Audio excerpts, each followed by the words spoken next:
Now that you have had the opportunity to attend or view the entire New Member Education Symposium training, we will review what you have learned and cover several closing takeaways in this final session. For the first part of this closing session, we are going to review the expectations for new members that have been discussed throughout the symposium. As a new member in the fraternity and sorority life community, there are several expectations set for you to adhere to. The first is that we expect every member during their time at SDSU to uphold the fraternity and sorority life 8 core values. As a member, you should always strive to represent the fraternity and sorority life community at SDSU in a positive light by upholding community and chapter values. You may hear fellow members say, "You are always wearing your letters." And this is something we want you to remember, as your actions will now reflect on both your chapter and our entire community.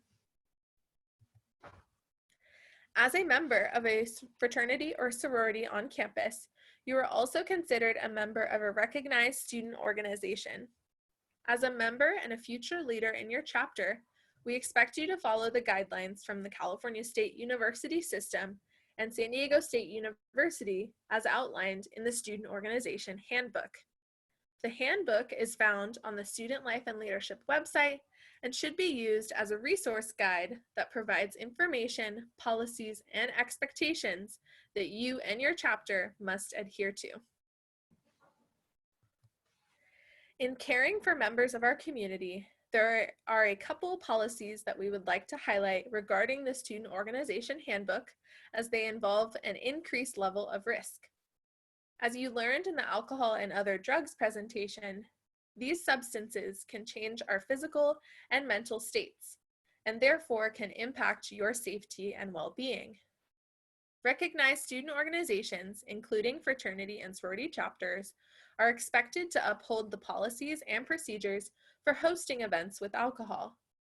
Some student leaders are not aware that organizations are permitted to host events with alcohol, both on and off campus. Section 2 of the Student Organization Handbook, which outlines event planning, provides guidelines for hosting events with alcohol. Although not an exhaustive list, a couple highlighted components of this policy includes that the organization must create a risk management plan for any event with alcohol present, that the organization's events and activities must be alcohol-free from August 1st to October 1st during the fall semester. Additionally, organization events in the spring term are to be alcohol-free during the first 3 weeks of the semester. Organizations must adhere to all applicable state laws and university policies. No organization shall at any time compel individuals to consume alcoholic beverages. No alcoholic beverages shall be present at any organization recruitment function, regardless of location. And lastly, alcohol at an event on campus requires an alcohol approval request form with an approved risk management plan collected through the event application system. As you learned in the hazing prevention presentation, hazing sometimes occurs when individuals are showing interest in or are members of an organization. An act can be considered hazing regardless of location, intent, membership status, or rank of the participants if the act causes or is reasonably likely to cause physical or mental injury or harm, substantial mental or physical discomfort or stress, personal degradation, harassment, or intimidation of or to any former, current, or prospective student of any educational institution. It is important to note that an act can be considered hazing even if an individual agrees to participate in the activity. Having knowledge of hazing is not a neutral act and is also a violation of the hazing policy. You can report hazing anonymously at reporthazing@sdsu.edu. As you reviewed in the sexual assault and violence prevention presentations with Frat Manners or Sister, we expect you to be active in ending sexual violence in the community by following these guidelines. affirmative consent is required in any sort of sexual activity between two people. If someone is intoxicated to the point of incapacitation, they cannot give or ask for consent. If a survivor discloses to you that they have been raped or assaulted, the best response is to believe them, listen to them, and respect their decision. If you or anyone you know has experienced a sexual assault or act of sexual violence, resources and options are outlined at title9.sdsu.edu. Lastly, you are your brothers and sisters' keeper. Hold brothers and sisters accountable and call them out if you think an act of sexual violence may occur. Lastly, in regards to expectations, new members are required to uphold the expectations of their respective chapter and council, which may include GPA, attendance, dues, and behavior expectations. All members are expected to adhere to university policies in the Student Organization Handbook, several of which we just reviewed, as well as the General Student Code of Conduct. Additionally, new members must maintain eligibility to join a chapter throughout the time until they are an initiated member. If a new member has a university disciplinary case regarding risk behaviors pending, they will not be eligible to become an initiated member of a chapter until their case has been adjudicated or completed. For the final part of this presentation, we will review the emergency reporting protocol for student organizations, fraternities, and sororities.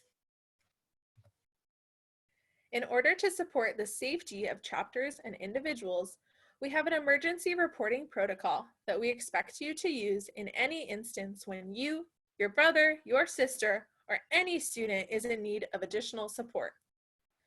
As you can see on the diagram, the first step in the emergency reporting protocol is to contact emergency personnel as needed. The second step is to call the university identified official, Carol Montero Adams, Director of Student Life and Leadership. The third step is for you to contact your organization's stakeholders to ensure they are aware of the situation. This includes your chapter president, the president of the governing council for your chapter, the chapter alumni or alumni, and faculty or staff advisor, and the organization national executive office. The fourth and final step is to submit an incident report to ensure that there is record of the incident and continued follow-up from the university can be provided as needed. You are encouraged to use the emergency reporting protocol anytime that a student needs additional support, but especially when the incident involves interaction with any emergency personnel and when any member of an organization is negatively impacted by an incident, no matter the location or chapter relation. The Good Samaritan policy is newly implemented and related to the emergency reporting protocol. This new policy incentivizes all recognized student organizations, fraternities, and sororities, and their members to commit to making a priority the health and safety of the student community. The policy removes conduct penalties for certain alcohol and other drug violations. This applies when a student organization or individual completes the following actions to activate the Good Samaritan policy. The first is to contact the appropriate emergency personnel by calling 911 and reporting the emergency at the time of the incident. Next, remain with individuals needing emergency response and cooperate with emergency personnel as long as it is safe to do so. Third, report the incident to the university, specifically Student Life and Leadership, at the time of the incident. This includes implementing the emergency reporting protocol that we just reviewed on the last slide. Lastly, meet with university administrators as requested after the incident and fully cooperate with any university investigation.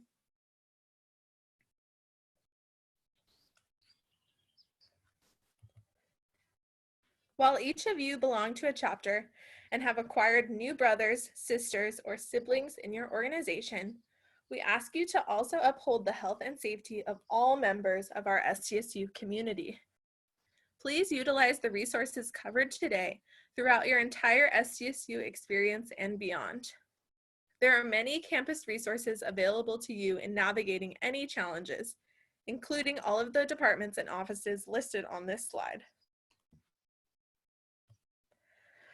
That concludes the closing presentation of the New Member Education Symposium. Thank you for your time. Please complete this final survey at tinyurl.com/NMES closing to ensure you record your completion of this training. Stay connected with the FSL community by following these Instagram pages. We also encourage you to subscribe to our regular What You Need to Know newsletter. Please feel free to contact the FSL advisory team with any questions.